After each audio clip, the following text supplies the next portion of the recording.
गृह मंत्री अमित शाह के बारे में आप क्या कहते हैं? मोदी जी एक अच्छे मार्केटर हैं। जैसा एक हम लोग बचपन में कहानी सुनते थे कि साहब अच्छा मार्केटिंग करने वाला व्यक्ति जो होता है वो गंजे को कंघी बेच देता है। तो मोदी जी ने इस कहावत को चरितार्थ किया है। उन्होंने एक गंजा साथ में रखा है और कंघी अपने हाथ में रखी है। उसके सर पे कंघी फेरते हैं और पूरे भारत को बता देते हैं, देखा अमित शाह की कितनी बढ़िया पार्टी पड़ी हुई है। इन दोनों ने हिंदुत्व को लेकर अभी धारा 370 का मैटर हुआ। साहब धारा 370 के मैटर में सबसे ज्यादा अगर किसी ने तारीफ की तो हिंदू महासभा ने की। जो मुकदमे न्यायालय के द्वारा होते हैं जैसे राम जन्मभूमि, तो साहब जब न्यायालय के द्वारा हो गया तो इसका क्रेडिट मैं नहीं चाहता कि बीजेपी के पास जाए, क्योंकि बीजेपी का इसमें कोई योगदान नहीं है। मुझे वो दिन याद है, भारत के बच्चे बच्चे को ये दिन याद होगा जब 1947 से लेकर हिंदू महासभा राम जन्मभूमि का मुकदमा लड़ रहा था। यही लाल कृष्ण आडवाणी सहित भारतीय जनता पार्टी और आरएसएस के प्रमुख नेताओं ने हमारे नेताओं से संपर्क किया और उन्होंने कहा कि भाई साहब आप लोग इस तरीके से मुकदमे लड़ते रहेंगे, अगर आप कहें तो इसका हम राजनीतिकरण कर दें और अपनी सरकार बन जाएगी तो राम जन्मभूमि का मुकदमा ठीक ठाक हो जाएगा। और साहब हम लोग साइलेंट हो गए, अपनी छाती में इनको बैठाकर पूरे भारत में रथ यात्रा निकाली और उस रथ यात्रा से इकट्ठा हुए 1400 करोड़ रुपए ये लोग डकार गए, जिसका आज हिसाब नहीं है।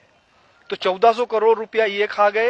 हिंदुत्व के नाम पर जो भी प्रखर नेता आगे आता है, कहने के लिए थोड़ा सा बुरी बात है लेकिन कहना जरूरी है, अशोक सिंघल जी को मैंने पत्र लिखा। हमने कहा 1400 करोड़ रुपया जो राम जन्मभूमि का इकट्ठा हुआ कहां गया।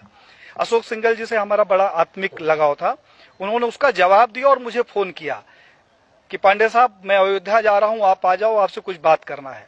मैं जब अयोध्या गया तो एक गले में वो पीला टॉवल रखते थे, उन्होंने जो शिला रखी हुई थी उसकी धूल झाड़नी शुरू कर दी। हमने कहा कि ये क्या कर रहे हो।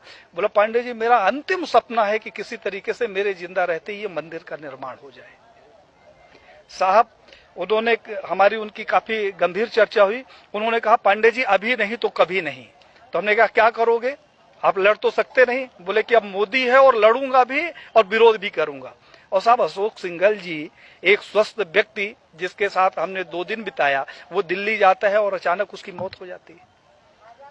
प्रवीण भाई तोगड़िया जिसके पास जेड कैटेगरी की सुरक्षा हो, जो पेशाब करने बाथरूम में जाता है तो पहले बाथरूम चेक होता है और वो रोड के किनारे लावारिस पड़ा मिले, उसकी सिक्योरिटी का पता नहीं और उसका पता नहीं।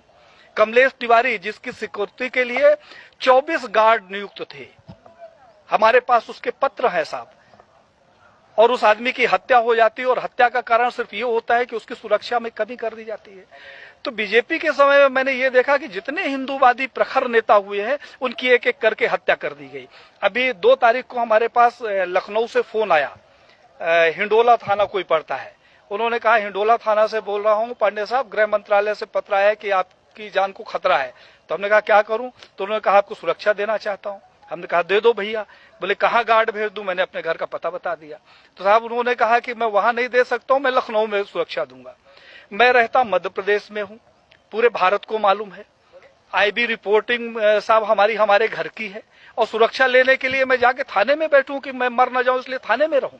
इस तरीके का जो इनका दोहरा चरित्र है वो अब हिंदुत्व के लिए हमें लगा कि एक खतरे के रूप में सामने आ रहा है।